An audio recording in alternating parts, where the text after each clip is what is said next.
누가 불행한 사람일까요? 돈이 없는 사람일까요? 건강을 잃은 사람일까요? 요즘처럼 집을 구하기 어려운 때에는 집이 없는 사람이 불행한 사람이라고 생각할 수도 있겠습니다. 그럴 수 있겠습니다. 그러나 누가 불행한 사람일까 하는 주제에 따른 저의 해석은 다음과 같이 설명으로 이어지게 하고 싶었습니다. 진짜 불행한 사람은 돈이 없는 사람이 아니라 돈 없음을 보고 좌절하는 사람이 불행한 사람이라고 말입니다. 진짜 불행한 사람은 아픈 사람이 아니라 아픈 것 때문에 좌절하여 절망하는 사람이 더 불행한 사람이라고 굳이 주석을 달고 싶었습니다. 그렇게 말한다면 진짜 불행한 사람은 집이 없는 사람이 아니라 가정의 행복을 파괴하는 사람이라고 하는 것이 정답일 것 같습니다. 정말 그렇습니다. 우리가 인생을 걸어갈 때 어떤 마음과 태도를 지니고 살아가는가가 불행을 결정짓는 시금석일 수 있겠다 하는 생각을 해보았습니다. 지난 주간 한 예를 들 수 있을 그런 한 사건이 있었습니다.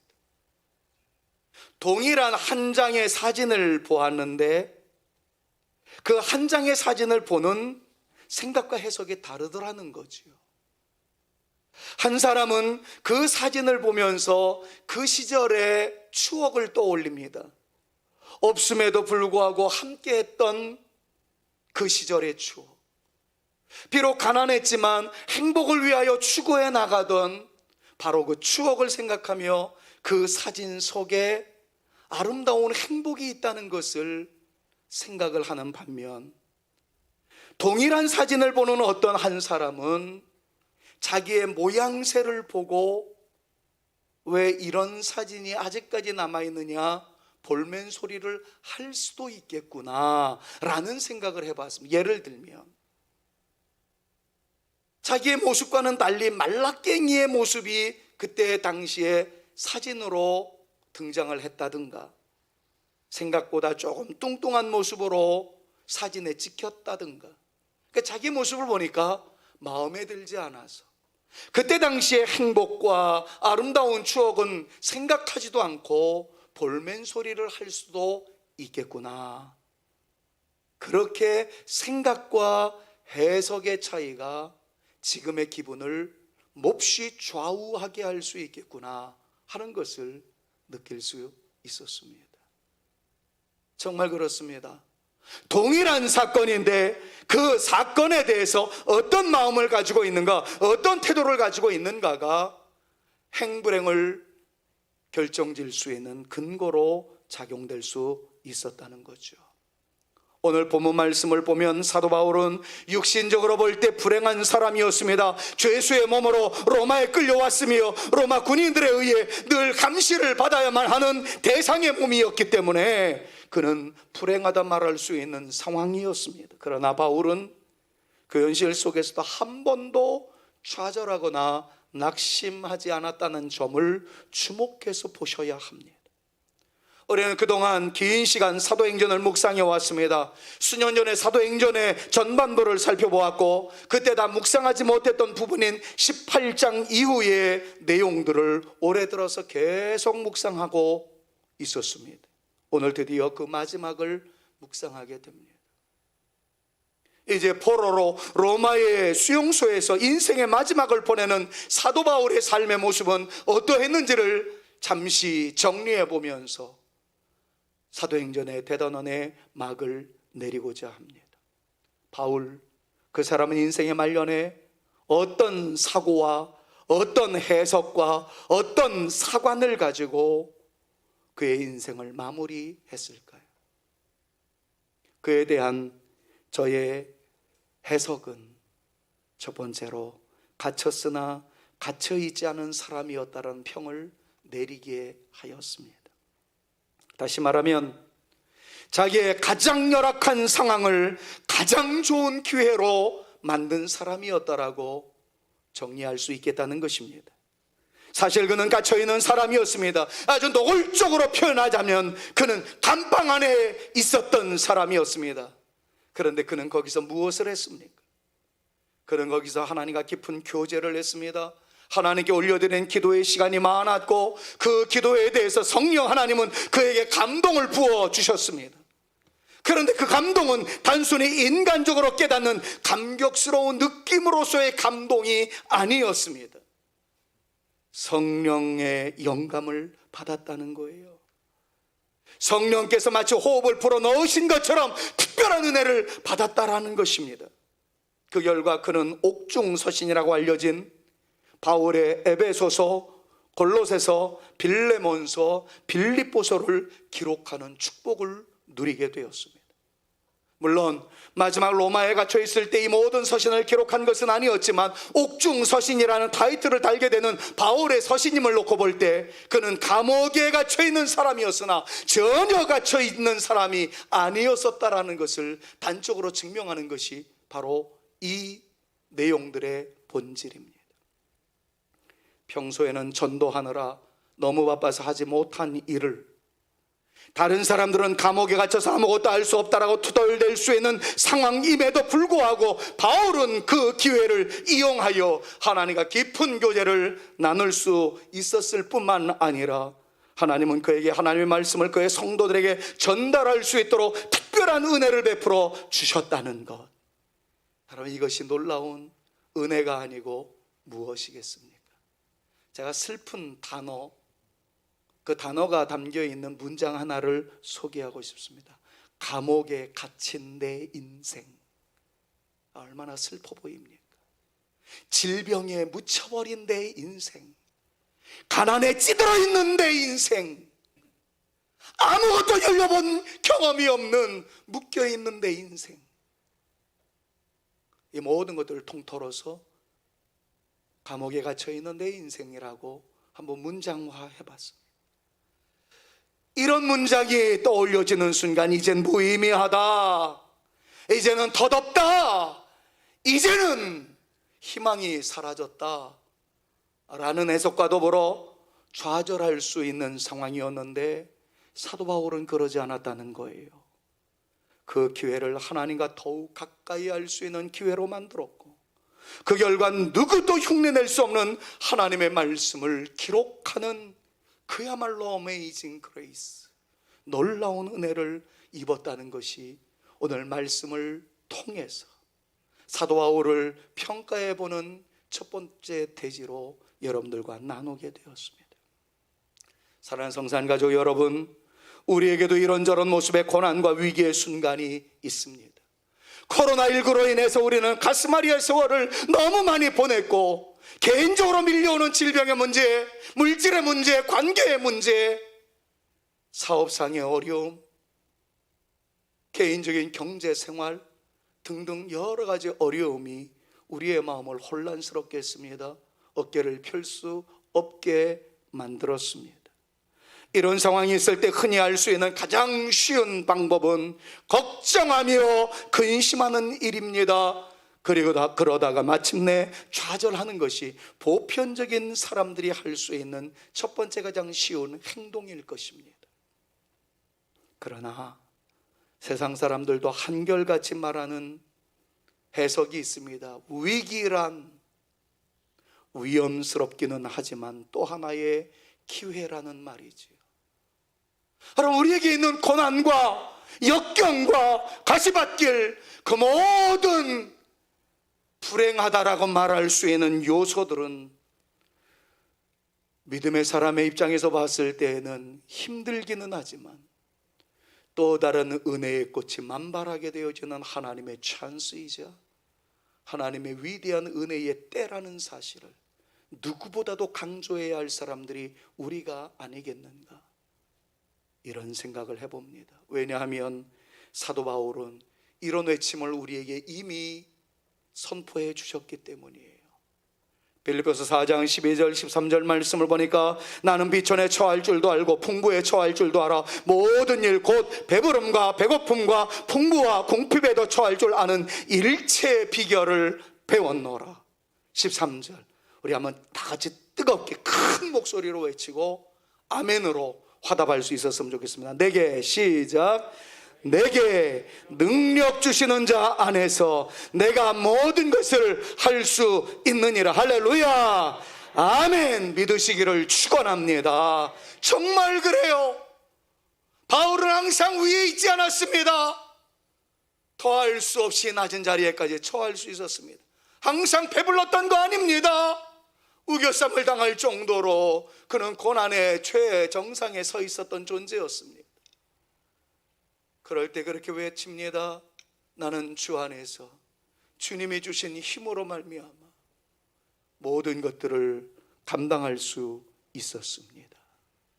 사랑하는 여러분, 힘을 내실 수 있기를 바랍니다. 주님이 계심을 믿으시기를 바랍니다. 이런 복음성이 있는 거 다 아시잖아요. 왜 나만 겪는 고난이냐고 불평하지 마세요. 고난 뒤편에 있는 주님이 주실 축복 미리 보면서 감사하세요. 그 이하에는 내용 2절과 똑같기 때문에 2절을 소개합니다. 왜 이런 슬픔 찾아왔는지 원망하지 마세요. 당신이 잃은 것보다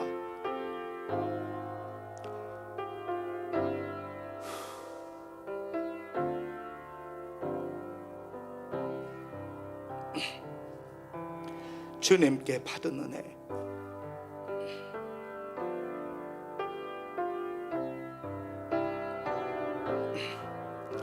더욱 많음에 감사하세요. 너무 견디기 힘든 지금 이 순간에도 주님이 일하고 계시죠. 남들은 지쳐 앉아 있을지라도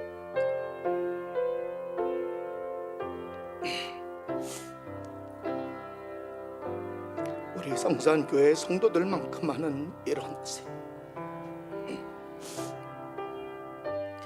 힘을 내세요. 힘을 내세요.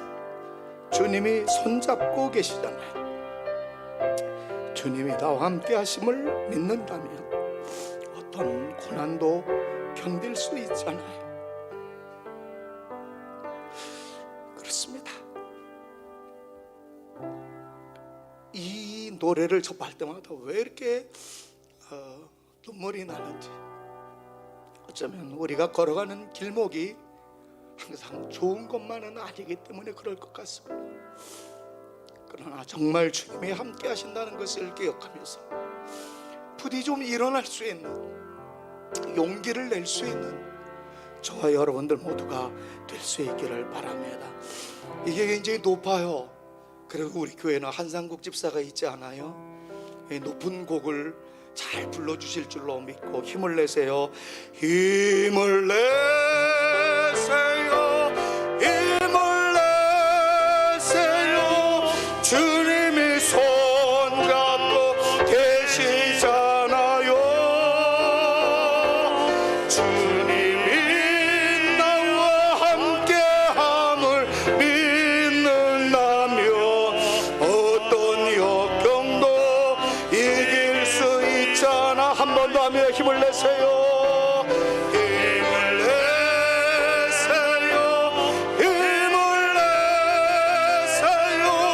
주님이 손잡고 계시잖아요. 주님이 나와 함께함을 믿는다면 어떤 고난도 견딜 수 있잖아요. 할렐루야. 믿으시기를 바랍니다. 그리고 이 고난의 언덕, 코로나의 시절 너끈히 통과해 나갈 수 있는 저와 여러분들 모두가 되어질 수 있기를 주님의 이름으로 축원합니다. 두 번째로 여전히 유대인들에게 전도하는 바울의 열정을 우리가 말씀을 통해서 보게 됩니다. 17절 말씀을 한번 보십시오. 17절 말씀 같이 한번 크게 읽습니다. 사울 후에 바울이 유대인 중 높은 사람들을 청하여 그들이 모인 후에 이르되 여러분 형제들아, 내가 이스라엘 백성이나 우리 조상의 관습을 배척한 일이 없는데 예루살렘에서 로마인의 손에 죄수로 내준 바 되었으니. 바울은 유대인들에게 복음을 전했다가 유대인들의 모함 때문에 갇히게 되었던 것을 우리 너무나도 잘 배워왔습니다. 다 알고 있습니다. 유대인들의 음모, 모함, 밖에 모진 핍박 등등 헤아릴 수 없는 고난을 바울에게 안겼던 존재들이 바로 유대인들이었습니다. 그렇다면 정서적으로 볼 때 유대인들은 꼴도 보기 싫을 것 아니겠습니까? 나를 힘들게 만들었던 그놈 꼴 보기 싫지 않겠어요?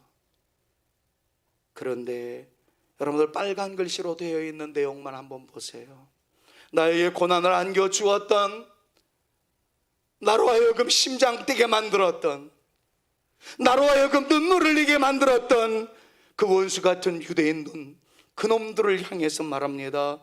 유대인 중 높은 사람들을 청하여 말하기를 여러분 형제들아. 왼수 같은 놈아, 나쁜 놈의 새끼야, 이게 아니고 내 형제들아. 저는 제 개인적으로 일본 사람에게 당한 것도 하나도 없습니다. 오히려 일본 제품 중에 워커맨이라는 카세트 플레이어 그거 하나 얻기 위해서 그렇게 부러워했었던, 중고등부 시절 때는 하나도 얻지 못해서 그냥 고심하다가 대학생 돼서야 겨우 하나 얻어가지고 좋더라고. 저는 개인적으로 일본 사람들에게 당했던 눈물의 세월이 없습니다. 그러나 이런 사람의 입에서도 일본 사람들이라는 단어가 나오지 않고 죄송합니다, 일본 놈이라는 그런 단어가 나오는 것은 한국인의 정서가 아닐까 싶습니다.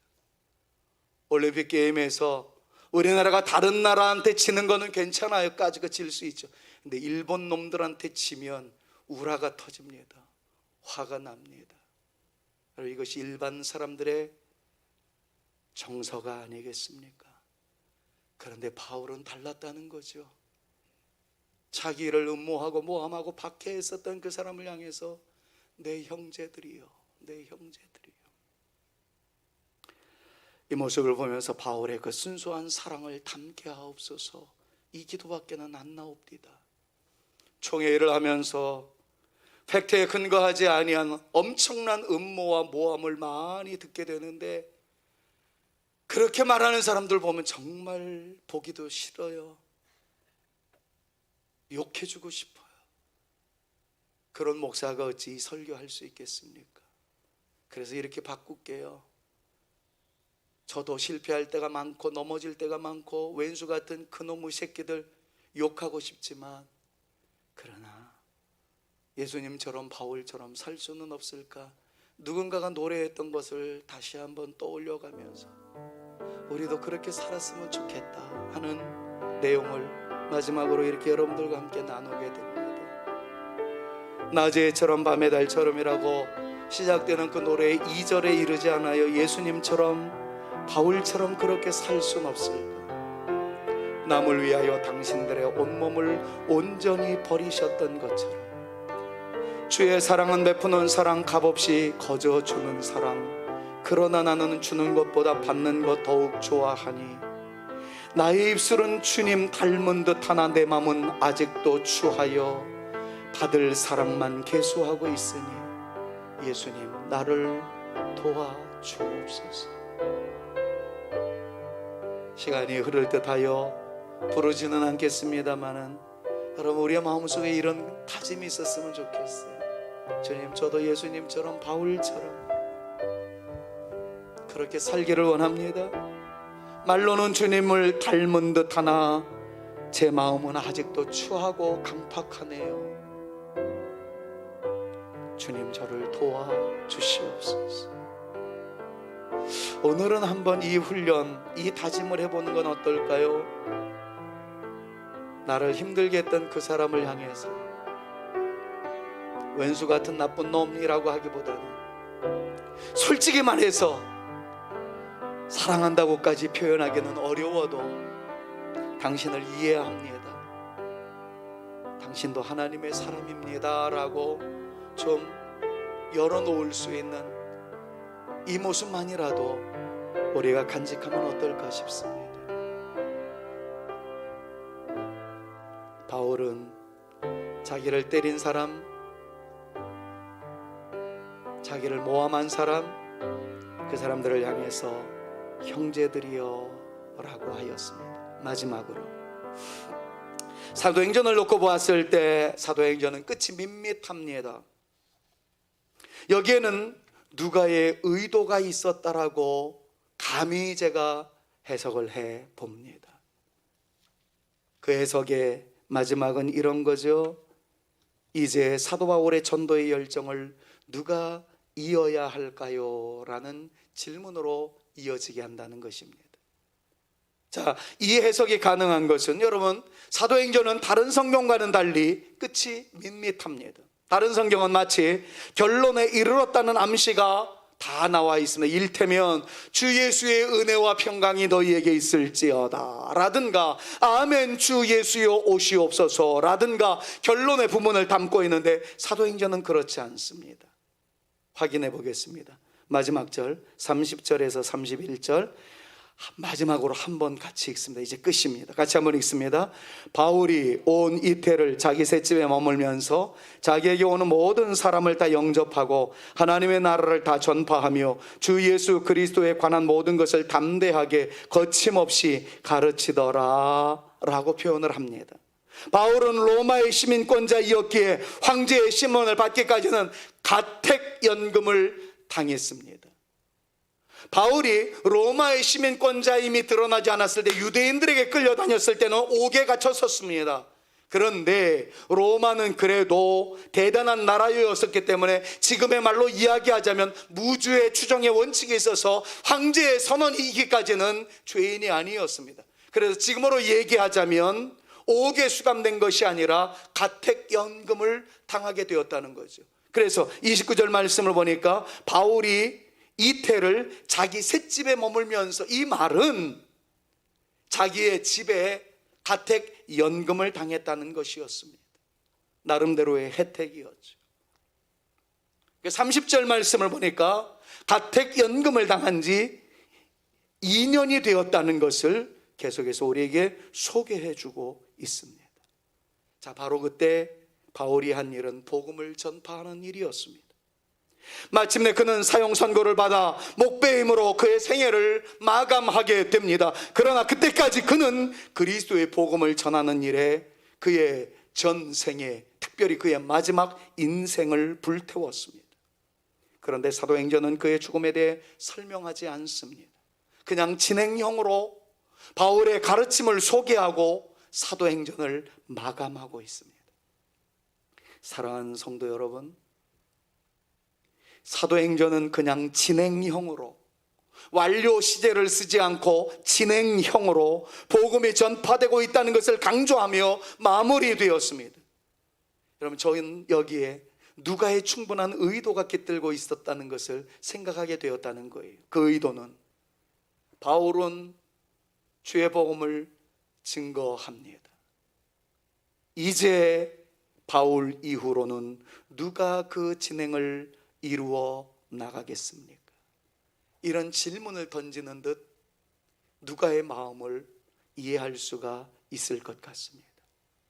그래서 그런지 누군가는 이렇게 고백했습니다. 하나님, 내가 그리고 우리 성산교회가 사도행전 후편의 역사를 기록하게 하옵소서. 아멘. 여러분, 이거는 그냥 제가 아멘을 유도하지 않아도 여러분들이 해주셔야 할 타이밍이에요. 다시 한번 하겠습니다.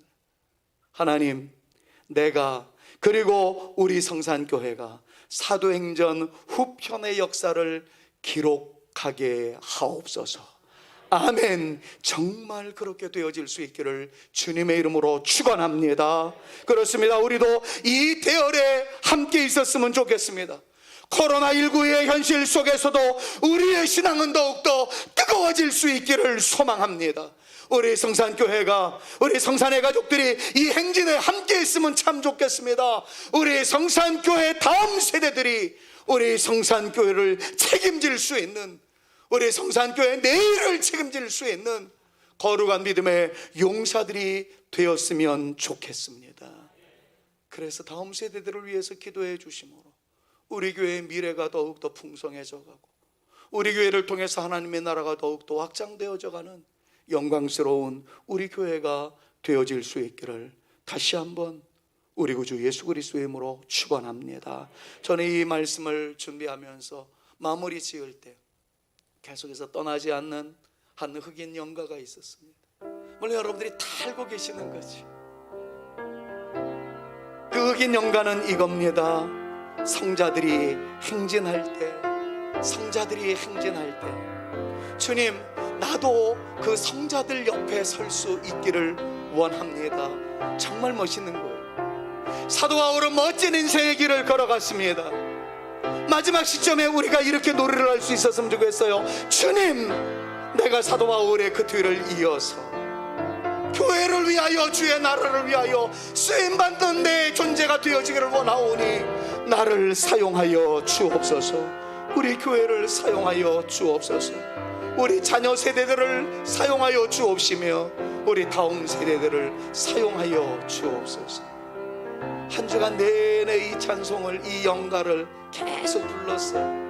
목양실에 있을 때 왜 이 영가만 부르면 눈물이 나는지, 정말 신앙의 선배들이 아름다운 행진을 이어나갈 때에 저가 그 자리에 있을 터인즉 그 자리에 우리 장로님들이 같이 서 있고, 우리 권사님들이 같이 서 있고, 우리 안수 집사님들이, 우리 모든 성도들이 어우러지며 그 어른들이 서 있을 때 그 옆에 딸과 아들의 손이, 그리고 그 자녀들을 통한 손주들의 손들이 잡혀있는 그 영광스러운 모습을 꿈꾸면서 일주일 내내 이 영가를 부르며 꿈을 꾸었습니다.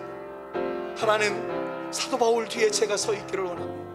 그 옆에 사랑하는 제 아내가, 그 옆에 사랑하는 제 딸이, 제 아들이, 그 아들과 딸의 자식들이 손을 붙잡고, 그 옆에는 우리 장로님들이 계시겠죠, 우리 원사님들이 계시겠죠, 우리 성도들이 계시겠죠.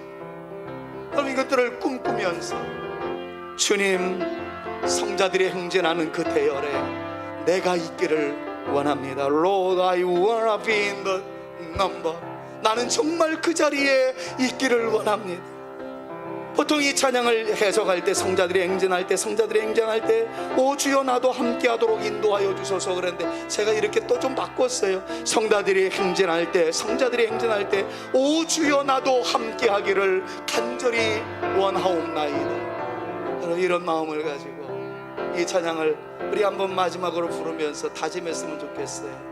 Oh, when the saints go marching in, oh, when the saints go marching in, Lord, I wanna be in that number. When the saints go marching, 한 번 더 할까요? Oh, when the saints, oh, when the saints go marching in, oh, when the saints go marching in, Lord, I wanna be in that number. When the saints go marching, 성자들이 행진할 때, 성자들이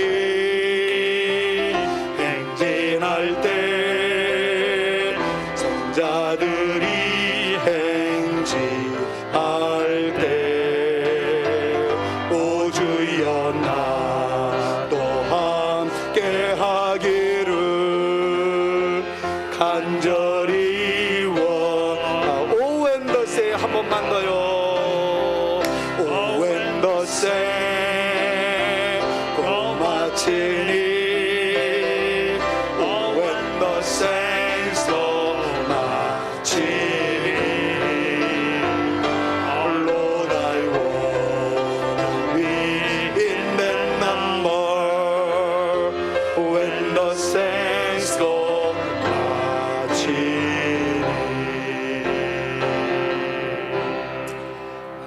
춤추면서 우렁차게 우리 한상국 집사님 하이를 막 하려고 그러다가 절제하시는데 그냥 막 그렇게 춤추며 이 찬양 불렀으면 좋겠다 하는 생각을 갖습니다.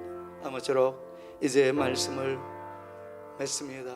사도행전의 긴 여정 마치게 됩니다만, 우리 주님을 향한 거룩한 성도들의 행진에 그 자리에 제가 있기를, 여러분들이 있기를, 우리 사랑하는 성산교회 모든 성도들이 함께 하기를 주님의 이름으로 축원합니다. 기도하겠습니다.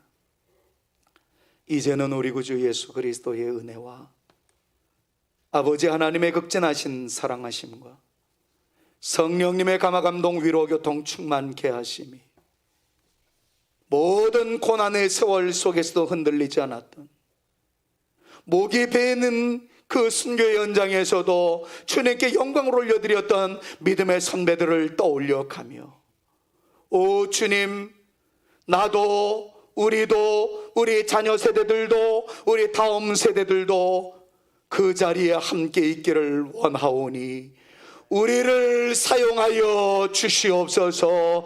간절하게 기도하며 돌아가는 주의 택한 자녀들 머리 위에와 저들의 가정 위에와 우리 성산교회 위에 이제로부터 영원토록 함께 있을지어다. 아멘.